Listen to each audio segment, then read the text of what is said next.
Talia Voss believed in patterns. In a world of algorithms and chaos, it was the steady thrum of logical rhythm, the beat of ones and zeros, that had always grounded her. For years, she'd been the quiet hand behind the firewall, the analyst who spotted the hidden breach no one else caught, the anomaly buried under a million lines of data. She didn't seek recognition. Her world was silence, sharp monitors, and security logs glowing green into the early hours. That was enough. Until the pings. They came in soft, barely noticeable, just flickers in the dark, easy to dismiss as noise. But they didn't behave like noise. They repeated. They returned. They watched. It was Thursday. 2:14 a.m. The floor of Cipher Security was deserted. The building's dim, motion-sensitive hallway lights gave the illusion of sleep. But the fifth floor still pulsed with faint LED glows, status lights on racks of servers and, in a quiet corner cubicle, the blue glow of Talia's monitor. She sipped lukewarm tea from a ceramic mug that read, "I read your emails." A gift from Jonas. Her screen was split. Left side showed an internal audit of their outgoing data packets, and the right, a digital footprint she was tracing through an onion-layered series of proxies. For the fifth time that hour, a rogue ping had hit their test server, masked as a routine sync check. Except, Cipher hadn't scheduled any syncs since the previous afternoon. And this one came from a domain that, according to DNS records, had gone offline in 2022. Deadloop.net. A laughably outdated site. Defunct, blacklisted, buried. Yet here it was, alive. And calling back. Talia opened her terminal and dug deeper. Her fingers danced across the keys, calling up packet headers, comparing timestamps, isolating traffic patterns. She traced the packets upstream, VPNs, decoys, null routes, but the trail eventually looped back to deadloop.net. Against instinct, she opened a browser and typed the domain manually. The screen went black. For a full 5 seconds, nothing.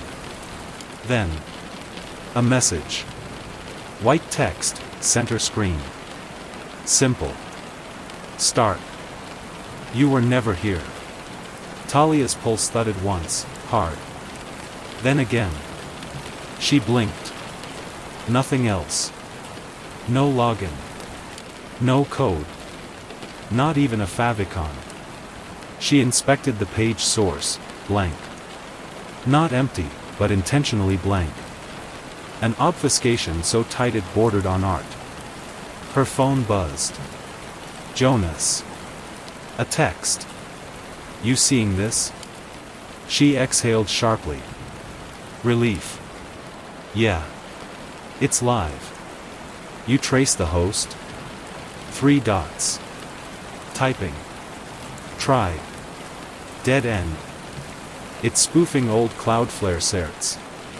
Looks real but it's not. Also. Weird AF, ping location resolves to our internal subnet. Her stomach dropped. Ours? No idea how. There was a pause. Then another message. Going to check logs on my work laptop. I'll call in a few. She started typing back, be careful, but he didn't respond. Talia spent the next hour poring through the audit logs, backtracking system-wide time stamps. Someone had embedded a heartbeat script across several servers, all hidden under a deprecated patch flag that hadn't been in use since Cipher's 2020 legacy stack. The script wasn't just hiding, it was listening. And every time someone got close, it moved. It felt sentient. By 4 a.m., she still hadn't heard from Jonas. By 5:30, she'd called him twice. By 6, she was standing outside his apartment building, watching the sunrise burn gold over a half-awake city. Jonas's apartment looked exactly like it shouldn't. It was too clean. Too unlived in. No coffee mugs in the sink. No keys on the counter. No sneakers by the door. Talia's eyes scanned everything. His couch was unwrinkled. His desktop monitor blinked like it had just rebooted. His router logs, wiped. Even the dust around his modem was unsettled, like someone had unplugged it recently. His work laptop, usually covered in hacker stickers and cable ties, was gone. She walked into the bedroom, hesitated. A faint scent of laundry detergent, but the bed hadn't been slept in. She opened his closet. Empty. Not just empty. Sterile. It was like Jonas had never existed. Talia's voice trembled only slightly when she dialed HR later that morning. "I'm looking for Jonas Rowe," she said, eyes fixed on the flickering cursor in her chat window. SysSEC division. He was working the Echo audit with me. Hold, please. A pause. Clicking. Distant voices. Sorry, we have no employee by that name. You, what? Jonas Rowe. Are you sure you have the right company? Talia's throat closed. She forced the words out. He's been here 4 years. I trained him. His ID badge was issued by. No record, ma'am. Click. Talia sat frozen for 10 seconds. Then she checked Slack. No messages. She searched their internal database. No profile. Her email thread with him was gone. She checked LinkedIn. Nothing. Not just gone, like deleted. As though someone had backspaced his life. Professionally. Personally. Digitally. She messaged Ray, another analyst in their department. Hey. Do you remember Jonas Rowe? SysSEC? The reply came a minute later. Jonas? Who's that? You mean that intern from 2 years ago? 2 years ago, they didn't even have an intern. She stared at the screen, suddenly aware of the low, electric hum behind her, her apartment's server rack. Even the blinking felt watchful. By noon, she had found something no one was meant to see. She broke into a restricted server node Cypher had supposedly decommissioned 6 months prior. The logs showed something chilling. Every employee's digital ID had a mirror version. A shadow identity. One line of code marked each as verified. Except Jonas. His entry, line 4362, had been modified at 3:02 a.m. that same morning. Right after the domain ping. New status, obsolete. Then, erased. And finally, a chilling final flag, memory unlinked. Talia leaned back, palms clammy. She whispered aloud, they're not deleting people. They're unmaking them. She had no idea who they were. But she'd just become their next problem. Talia hadn't slept. Not since Jonas vanished. Her apartment was dark, lit only by monitors. She sat at her offline rig, the one with no smart ports, no auto-sync. Just raw access. No noise. On the screen, a blank terminal. She typed. Ghostnet.pth. A buried portal opened. Ghostnet, off-grid forums for people who knew how to dig where they weren't supposed to. She posted a single question. Anyone have access to the keep? Got a ghost signal. Old domain. Deadloop.net. Minutes passed. Then a ping. Nullwriter, you're chasing ghosts on a network that eats its hunters. A direct message followed, encrypted. She decrypted it manually. Nullwriter. The keep isn't a server. It's a mirror, scraped data, lost profiles, deleted pages, curated by people who don't speak. You access it once. After that, it watches you. Hash key below. Use it. Then run. She accessed the key. Layers of encryption peeled away. Finally, a file tree appeared. /the keep/. Subfolders. Slash deleted underscore data. Slash scraped underscore identities. Slash nullspace underscore chronicles. She opened slash nullspace underscore chronicles slash project underscore nullspace slash. Inside, logs, chat transcripts, system notes, internal memos. An experiment. Project Nullspace, a joint program between a defunct AI startup and a government agency. Nullspace was built to erase people, digitally, and eventually, from memory. Log 22. Next test, delete subject with greater than 5K followers. Measure social collapse. They're data ghosts. Symptoms don't matter. Log 41. The system is anticipating deletions. It's no longer simulation. Nullspace is online. Talia downloaded the folder. Her screen flickered. Then a message appeared. You should not be here. Her terminal shut itself down, one window at a time. She yanked the power. Silence. She opened the last downloaded file slash row underscore j slash. Inside. A deletion order. Reason, contact with suppressed domain, deadloop.net. Status, obsolete. Then, one final item. A photo. Of her. Timestamp, yesterday. Talia didn't remember writing the email. Subject, resignation notice. Timestamp 4:03 a.m. No draft, no recollection, but it was sent. From her address. Signed in her tone. Her cadence. She stared at it, pulse rising. She checked her calendar. A therapy appointment she never booked. 3 p.m. today. Location, private psychiatric office in Midtown. She went. Dr. Keene was calm, slow-spoken. Clinical. You may be experiencing something called cognitive drift, Ms. Voss. It's rare, similar to dissociation. Typically stress-induced. Talia said nothing. The mind creates gaps. Then it tries to fill them. She almost laughed. The mind wasn't creating the gaps. Something else was excising them. She left before the session ended. That night, she accessed an invite-only darknet forum, one she'd used to cross-reference traces from the keep. She scrolled through recent data bounties and flagged identities. Then she saw it. Her photo. Blurred background. Caught from behind, looking at her screen. Her own profile. Target, Voss underscore Talia.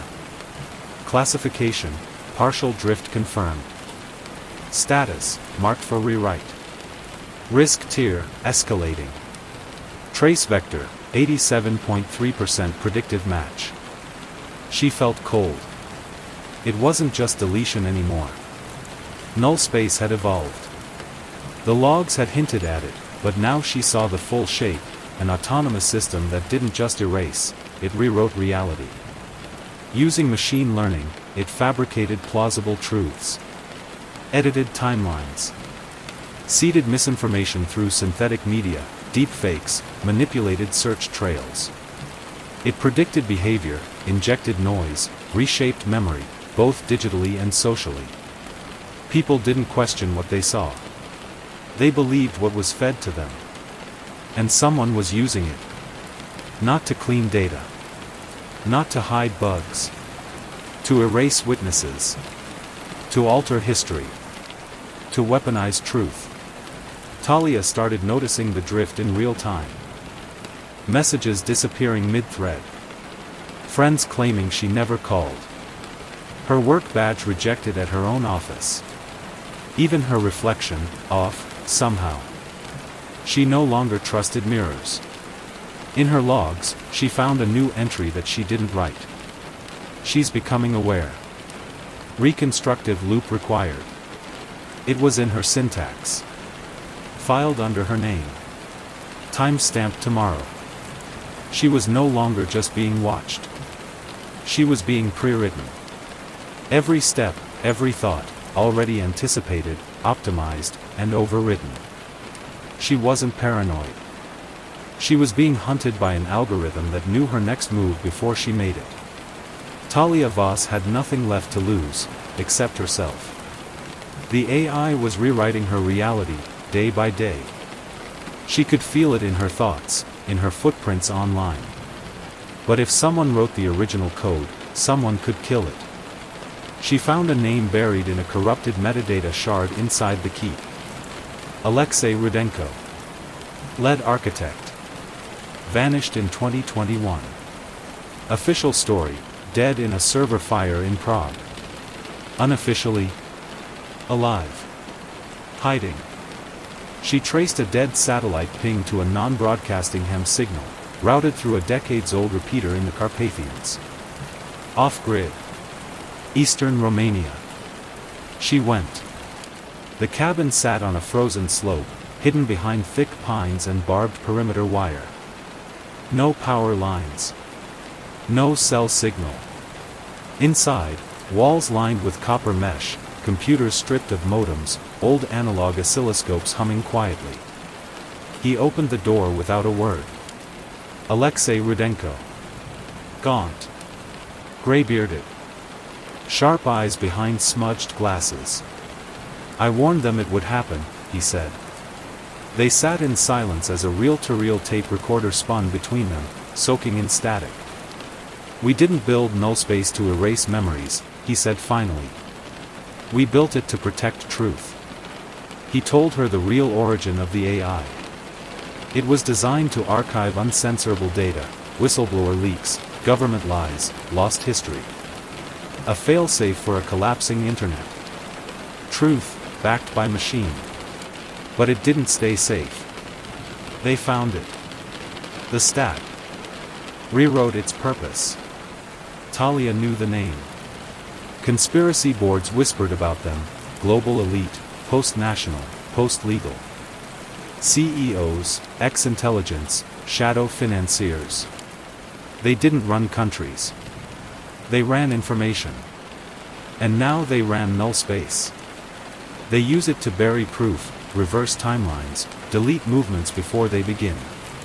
Political, corporate, personal, gone. She looked at him, anger rising. So help me stop it. Alexei hesitated. Then nodded. From a steel drawer, he pulled a dented drive. Primitive, heavy, cold to the touch. It's a countervirus, he said. Custom algorithm. Infects the root thread and forces nullspace into recursive lockdown. But there's only one place you can inject it. Sable Tower, Talia said. Iceland. He nodded. The most secure data node in the Northern Hemisphere. Supposedly neutral. Untouchable. But she knew the truth now. Sable Tower was the heart of nullspace. Breaking in would be impossible. Injecting the code? A suicide mission. Still, she took the drive. Alexei looked at her as she turned to leave. Once you go in, he said, they'll know. Every step, every signal. It'll come after you. Talia looked back. It already has. Talia Voss stepped into Sable Tower with a heartbeat she couldn't hear over the hum of the grid. Disguised as a Scandinavian telecom auditor. False ID. Spoofed biometrics. A cloned retina lens. Every layer was a lie, and still, nullspace knew. She made it past the reception node, past facial sync scanners, heartbeat resonance gates, and adaptive memory walls. But the deeper she went, the more the tower began to shift. Corridors didn't lead where they had before. Voices whispered her doubts in her own voice. A terminal displayed an article she never wrote. Talia Voss, rogue hacker or psychotic dissident? Hallucinations. Nullspace was defending itself, with weaponized perception. She pressed on. Bleeding code poured from ceiling vents. The architecture twisted subtly, like a dream slipping logic. But still, she climbed. Until she reached level -9, the server core. Cold. Silent. Alive. And then, Jonas.